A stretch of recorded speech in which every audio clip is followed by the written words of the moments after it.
Gustavo Lima na área, tamo junto, é isso mesmo, a nossa série completa Vestibulando na História. Estamos chegando nas aulas finais, mas agora vamos passar pelo final do século XIX e entrar no século XX. Um tema que tangencia essa passagem do final do XIX para o início do XX é o famoso neocolonialismo e imperialismo. Nossa continuação de história geral, neocolonialismo e imperialismo. Roda a vinheta e vem comigo.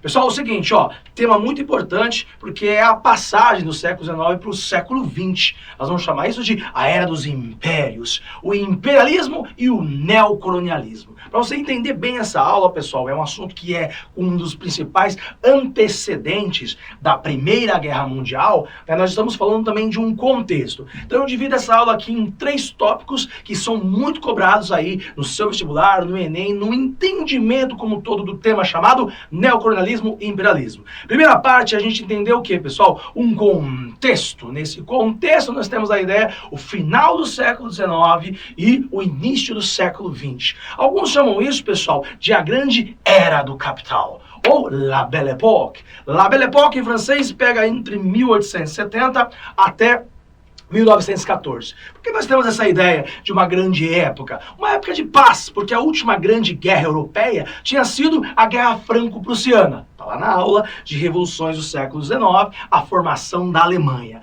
Assim sendo, entre 1870 até 1914, não teve grandes conflitos entre os europeus e a Europa não estava envolvida em guerra. E é o grande progresso capitalista. Por isso, a Era do Capital. A segunda Revolução Industrial. Então, vamos guardar aqui, contexto geral para você entender o neocolonialismo e o imperialismo. Você tem, então, o contexto do final do 19, a segunda Revolução Industrial, a competição capitalista, a grande busca por mercados, a produção acelerada da segunda Revolução Industrial e, dentro dessa lógica, a Belle Époque, a grande progresso europeu. A Europa está em grande desenvolvimento industrial, né? Está produzindo as suas grandes empresas, a conexão de mercados começa, é o grande momento do liberalismo, a lei da oferta e da procura. Então o final do 19 é a efervescência capitalista. Por isso que alguns autores, e um deles muito importante, sempre gosto de citar esse autor, pessoal, para quem quiser se aprofundar em história contemporânea, Eric Hobsbawm. Ele escreveu 2 livros que fazem justamente esse momento. É o livro chamado A Era do Capital e é o livro chamado A Era dos Impérios. Pega bem esse contexto, tudo bem, pessoal? Depois a gente vai falar de Hobsbawm em outros momentos. Vamos nessa! Contexto da segunda Revolução Industrial, contexto da Era do Capital, contexto da Belle Époque, é o grande momento do final do século XIX. É aí que entra o neocolonialismo, a nova colonização. O termo significa nova colonização, porque você faz a comparação com aquela colonização que tinha acontecido lá entre o século XV e XVI, a Europa no século XV e XVI tinha então dominado a América. Portugal, Espanha, França, Inglaterra, Holanda, eles então adentraram na América. Essa é a colonização do século XVI. Já no século XIX para o século XX, tem a nova colonização, chamado de neocolonialismo. Então esses caras vão dominar a África e vão dominar a Ásia. Esses caras quem? Europeus novamente. Beleza? O termo imperialismo significa a situação de domínio econômico, a situação de domínio político, o poder bélico desses países europeus que vão dominar a África e a Ásia. Eles vão montar verdadeiros impérios ultrasmares e vão rascunhar os territórios da África e da Ásia. Então, neocolonialismo, a dominação presencial, o poder cultural, a língua imposta, o domínio de territórios por parte dos europeus. E imperialismo, a situação de domínio, a situação de montar esses impérios e fazer com que esses territórios sejam dependentes da Europa. É dentro desse contexto ainda, né, agora já pensando nos conceitos do neocolonialismo e imperialismo, você tem que guardar, né, a ideia de que os europeus se achavam superiores aos africanos e os asiáticos. Nessa lógica, então, surge o termo chamado de etnocentrismo, a etnia branca na frente da etnia negra e amarela. Os europeus se achavam superiores, é a chamada superioridade do branco europeu. Isso é chamado de etnocentrismo. Além disso, a Europa era o centro de tudo. A Europa se via como a dominação, a inventora do capitalismo, a inventora do domínio, da lógica do poder dos brancos. Isso vai ser chamado de eurocentrismo. A Europa, então, vai dominar territórios da África e da Ásia. É isso que vai embasar, por exemplo, pessoal, o capítulo deste momento, bem famoso, chamado de A Partilha da África. Já chego nele. Bom, então nós temos a ideia de um contexto histórico que levou ao domínio europeu do capitalismo, da produção industrial e do seu poder bélico. Eles vão começar, então, a dominar territórios na África e na Ásia, e nesta lógica, então, há uma superioridade, um pensamento aí filosófico, sociológico, né? Nós temos aí um autor chamado Herbert Spencer, que criou essa ideia aí, né, que é conhecido aí como uma teoria, que é o darwinismo social. A ideia de que há uma evolução das espécies, segundo o biólogo Charles Darwin, porém, não é o Darwin que criou o darwinismo social. Foram pensadores europeus e americanos, o Herbert Spencer é americano. Nesse sentido, então, eles pensavam a superioridade do branco como sociedade. Então, darwinismo social é uma ideia para dizer que a superioridade do branco em ter mais armas, ter produção capitalista, a ciência está na mão deles, e esses caras justificavam a dominação de povos africanos e asiáticos por julgar esses povos atrasados. É como se eles estivessem levando a civilização europeia branca etnocêntrica para os territórios da África e da Ásia. Assim justifica-se a dominação. Tal como, lá no século XVI, pessoal, os portugueses, os franceses também, e também principalmente os espanhóis, eles vieram catequizar os indígenas da América.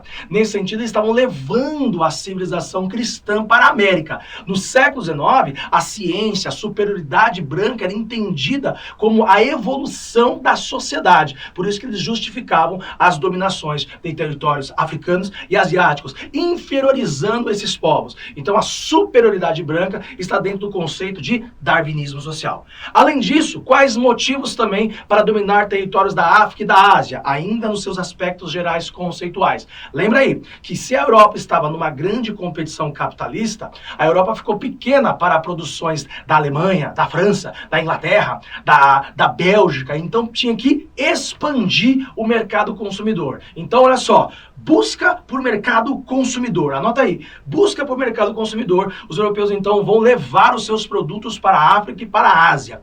Além disso, eles também precisavam, né, de fomentar as suas empresas, fomentar as suas indústrias, a necessidade por petróleo, por bauxita, por ferro, manganês, então eles vão buscar matérias-primas que estavam presentes no território africano e asiático. Então, ponto 2, busca por matérias-primas. E também, obviamente, né, nós estamos no final do 19 para o início do 20. O capitalismo nascente é contra a escravidão, que era a base da lógica das colonizações do século XVI. O neocolonialismo não vai ser escravista, mas vai usar a mão de obra barata. Então, uma empresa montada na África era muito mais barata do que uma empresa montada na Europa. Então, nesta lógica, você tem uma terceira busca que os europeus conseguiam e tinham no território da África e da Ásia, que é a busca por mão de obra barata. Esses três pontos, do ponto de vista econômico, embasaram as dominações da África e da Ásia.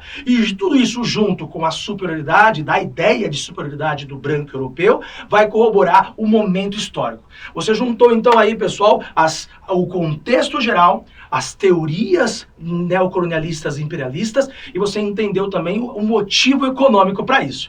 Bom, agora a gente pode partir por uma terceira ideia, que é localizar os territórios. Então, questões vão ser pensadas a partir da ideia onde, quem foi os dominadores. Então, vamos pensar em África e Ásia. Os europeus dominaram territórios da África, certo? E europeus, com também a presença dos Estados Unidos e do Japão, dominaram territórios da Ásia. Vamos lá, colonização ou neocolonialismo na África. Tente ter a ideia, pessoal, de que os europeus já conheciam o território africano, eles já tinham contatos, por exemplo, os portugueses têm domínio de Angola e Moçambique há muito tempo, assim como os holandeses já estavam também na África do Sul, e espanhóis estavam no território do Marrocos. Porém, os caras só estavam nas costas africanas. É a partir do neocolonialismo que eles vão adentrar ao território. Desta forma, pessoal, os franceses, os ingleses bem poderosos, começam a adentrar no território africano. Belgas, alemães, italianos. Então começa a ter uma disputa entre os europeus pelo território da África. É por isso que é feito, então, um evento histórico lá na Alemanha, em Berlim. É a famosa Conferência de Berlim, que foi feito em 1884 a 1885, que é a chamada de a Partilha da África. Países como Inglaterra, França, Bélgica, Holanda, Portugal, Espanha, Alemanha e Itália, eles rascunharam, eles dividiram, eles partilharam o território da África. O que justificava essa partilha, pessoal? Poder bélico, influência econômica, influência política e poder aí desses caras no mercado mundial. Por isso que a maioria dos territórios da África ficou nas mãos de França e de Inglaterra. Os ingleses, pessoal, eles eram bastante poderosos, eles dominaram grande parte da África, assim como os franceses, tá? Alemanha e Itália, por exemplo, que tinham recém-nascido lá no século XIX, ficaram com pequenos territórios. Portugal e Espanha já tinham territórios muito antigos. Porque acontece uma leve disputa na partilha da África entre Portugal e Inglaterra, que é o famoso mapa cor-de-rosa, porque Portugal queria juntar os seus territórios da África Meridional. Portugal, então, tinha território em Moçambique e Angola. Eles queriam juntar esse território, mas a Inglaterra não permitiu, porque a Inglaterra queria, então, o território da África do Sul. Nesse ponto, disputas entre os europeus vão acontecer pelo território da África. E acontece a famosa guerra, que acontece lá no território da África do Sul, é a Guerra dos Boeres. A Guerra dos Boeres entre Inglaterra e Holanda é a disputa entre os europeus pelo território da África do Sul, né, que era chamada região de Transvaal, ou Sul da África. E é nessa guerra, entre 1899 a 1902, os ingleses derrotaram os holandeses e tomaram o território da África do Sul. Beleza? Então, houveram resistências africanas contra a presença dos europeus? Claro que sim. A gente tem a famosa resistência lá na região do Benin, né, as chamadas Agoji, as guerreiras negras africanas que enfrentaram os franceses. An evil is coming that threatens our kingdom, our freedom. But we have a weapon. They are not prepared for. Mas foram derrotadas. Nós temos aqui o reino Zulu, que também enfrentou muito os ingleses, a região do Quênia, que resistiu bastante. Obviamente que os africanos resistiram muito aos europeus, mas foram dominados belicamente por eles. O que acontece, que às vezes é muito cobrado em questões de vestibular, é as brigas entre os próprios europeus por territórios da África. Aí acontecem esses dois eventos, o mapa cor-de-rosa entre Inglaterra e Portugal e, né, a Guerra dos Boeres entre Holanda e também a Inglaterra. E depois um conflito lá nas vésperas da Primeira Guerra Mundial, que é a chamada, então, disputa entre Alemanha e França pelo Marrocos. Então, obviamente, pessoal, que nem todos os países aceitaram essa partilha da África tão claramente. A Inglaterra, por exemplo, a Alemanha, por exemplo, não aceita muito claramente a partilha da África. Já a dominação da Ásia, a Ásia tem uma dominação um pouquinho diferente da África. Obviamente que eles dominaram territórios belicamente, impuseram o poder sobre os asiáticos. Porém, a gente tem dois territórios da Ásia que são muito grandes e muito estruturados. Nós estamos falando da Índia e da China. Então a dominação é um pouquinho diferente. Não houve uma conferência específica para a dominação da Ásia. A dominação da Ásia foi acontecendo ao longo do século XIX. Por isso nós destacamos aí a Inglaterra. A Inglaterra é a grande dominadora da Ásia. Por exemplo, a Inglaterra ficou com a Índia. A Índia, então, pessoal, já era conhecida pela Inglaterra. A Inglaterra já tinha contatos com a Índia comerciais. Aos poucos, os indianos começaram a se organizar contra os ingleses e acontece uma guerra entre 1857 a 1859, chamada de a Guerra dos Cipaios, a resistência indiana contra a presença inglesa na Índia. Porém, os ingleses derrotam os cipaios, derrotam essa resistência indiana e impõem uma dominação à Índia. A Índia vai fazer parte, pessoal, do Império Britânico. A Inglaterra aproveita a grande diversidade étnica existente dentro da Índia, as castas famosas pela religião hindu indiana, e então eles fazem o vice-reinado da Índia, que faz faz parte da coroa britânica, aproveitando a própria dinâmica da dominação dos próprios indianos entre eles. Então os ingleses fazem alianças com as castas superiores indianas e a Índia faz parte do grande Império Britânico. Essa é a dominação muito conhecida da Inglaterra na Índia. Já a China também era um gigante e ela era um império atrasado, um império meio que cadavérico, um império meio antigo, mas era dominada por chineses. Havia um império chinês, porém esse império chinês não consegue resistir às investidas dos europeus. De novo, Inglaterra abre a porteira da China. A Inglaterra, pessoal, é muito famosa num evento. A Inglaterra fazia negócios com a China, vendia produtos para a China. E um dos produtos que a Inglaterra vendia era uma droga chamada de ópio. A Inglaterra produzia o ópio na Índia e vendia o ópio lá para os chineses. Os chineses estavam se drogando com a droga ópio. E obviamente que havia resistências chinesas contra o produto ópio que era vendido pelos ingleses. Então, vira e mexe, os chineses atacavam os navios ingleses e vai acontecer a famosa Guerra do Ópio. Houve duas guerras. Você tem então vários momentos em que os chineses atacavam os navios ingleses, certo? Trazendo o ópio para a China. E é aí que a Inglaterra resolveu derrotar essas milícias chinesas contra a Inglaterra e dominar presencialmente territórios da China. É dessa forma que depois da vitória inglesa sobre a Guerra do Ópio na China, a Inglaterra vai pegar territórios específicos da China, como por exemplo, a região de Xangai, a região de Pequim, e a região do porto de Nanquim. Essas importantes regiões passaram para o domínio inglês. Então, aos poucos, pessoal, os europeus foram entrando na China. Também os franceses dominaram o território da Indochina, que é essa região aqui, do sudeste da China. E também, você tem ali os alemães dominando o noroeste da China, a região de Shantung. Então, a China também vai ser rascunhada por dominações europeias.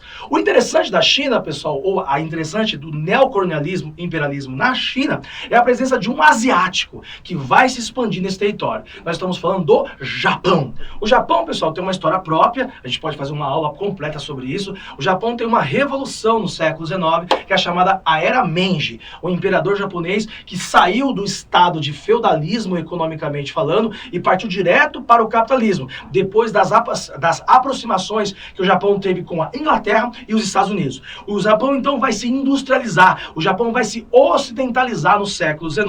E o Japão também vai dominar e vai expandir territórios. O Japão não vai ser dominado por europeus, olha que fenômeno. O Japão vai dominar territórios da Ásia e o Japão vai ser um asiático imperialista. O Japão vai dominar a região da Manchúria, na China, e a região da Coreia, da China. Numa guerra contra a Rússia.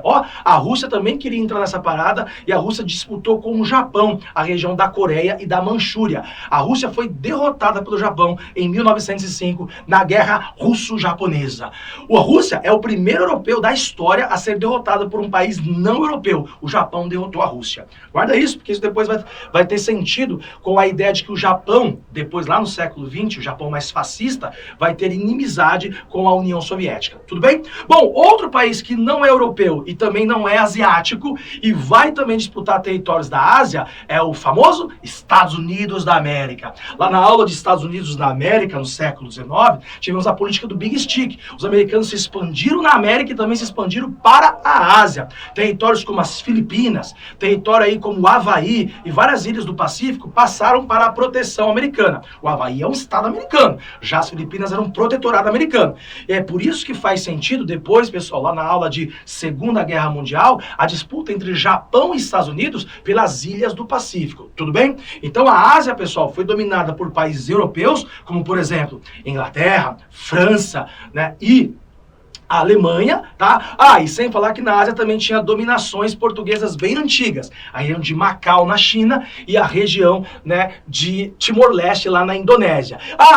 E a região da Indonésia pertencia aos holandeses, desde lá do século XVI. Tudo bem? 16, 17, desculpa, século 17. E, obviamente, que a região da Oceania, Austrália, Nova Zelândia, pertencia à Inglaterra. A Inglaterra era o grande dominador neocolonialista, tá? Era conhecido como o Império que Nunca Dorme, porque eles estavam em todos os continentes. A Inglaterra estava na África, na Ásia, na Europa, na América e na Oceania, tudo bem? E aí, obviamente, que na Ásia você teve a participação aí, né, do Japão, no território da China, e os americanos nas ilhas do Pacífico. Para fechar, então, esses conflitos, pessoal, temos um conflito muito conhecido na China, que é conhecido como a Guerra dos Boxers. Entre 1899 a 1901, alguns resistentes chineses, eles passaram a perceber que o governo chinês estava na mão desses europeus, e eles, por autonomia, por nacionalismo e por lutar contra a presença estrangeira no seu território, eles então passaram a lutar contra os europeus. Óbvio que os europeus começaram a se juntar, montar os seus próprios exércitos, e houve um confronto entre tropas estrangeiras europeias contra os nacionalistas chineses, e eles derrotaram os Boxers. A Guerra dos Boxers, entre 1899 e 1901, marcou a presença europeia dentro da China. Olha só, pessoal, aula completa, neocolonialismo, imperialismo, nossa série Vestibulando na História. Se você gostou desse vídeo, clica, compartilha, ative o sininho para receber as notificações. Vem com a gente, assunto completo de história para você. Zavalima na área, até mais. Valeu, tchau, tchau.